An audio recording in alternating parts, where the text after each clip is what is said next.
ഞാൻ ചോദിച്ചോട്ടെ, അതൊരു ശരിയായ മാധ്യമ രീതിയാണോ?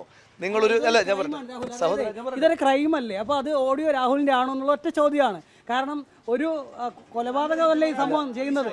അപ്പൊ അത് BNS 89 പ്രകാരം കേസെടുക്കാവുന്ന സഹോദര, എന്റെ പാർട്ടിലുള്ള കാര്യം ഞാൻ ആദ്യത്തെ ദിവസം തന്നെ പറഞ്ഞു. ഈ അന്വേഷണം മുന്നോട്ട് പോയതിന് ശേഷം ഒരു ഘട്ടം കഴിയുമ്പോൾ എനിക്ക് എപ്പോഴാണോ അതിൻ്റെ ബാക്കി കാര്യങ്ങൾ ആഡ് ചെയ്യാനുള്ളത് ആ സമയത്ത് ഞാൻ ആഡ് ചെയ്യുകയും എനിക്ക് നിയമപരമായി മുന്നോട്ട് പോകാനുള്ള അവകാശം രാജ്യത്തുണ്ടല്ലോ. ഈ രാജ്യത്ത് എനിക്ക് മുന്നോട്ട് പോകാൻ അവകാശമുള്ളിടത്തോളം കാലം ഞാൻ ആ അവകാശമായിട്ട് മുന്നോട്ട് പോവുകയും ചെയ്യും. നിങ്ങളിത് കൊടുക്കുന്നതിന് മുമ്പ് നിങ്ങളിത് എൻ്റേതാണെന്ന് പറഞ്ഞ് ആധികാരികമായി കൊടുത്തിട്ട് പിന്നെ എന്നോട് ചോദിക്കുന്നില്ല ഇത് നിങ്ങളുടെയാണോ ചോദിക്കുന്നില്ല. അതിൻ്റെ ആ ചോദ്യത്തിന്റെ അതാണോ അത്തരം കാര്യങ്ങൾക്കെല്ലാം ഇത് കഴിഞ്ഞു പോയിട്ടില്ലല്ലോ. ഞാൻ ആദ്യത്തെ ദിവസം തന്നെ പറയുന്നുണ്ടല്ലോ, ആദ്യത്തെ ദിവസം തന്നെ ഞാൻ പറഞ്ഞിട്ടുണ്ട്. അതായത് ഒരു അന്വേഷണം നടക്കുന്നുണ്ട്.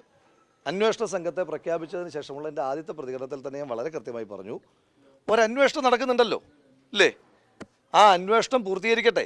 ആ അന്വേഷണം പൂർത്തീകരിച്ചിട്ട് എനിക്ക് ചെയ്യാനുള്ള കാര്യങ്ങൾ പിന്നീട് എൻ്റെ ഇപ്പോൾ നിങ്ങളുടെ ആക്ഷൻസ് ആണല്ലോ നടക്കുന്നത്.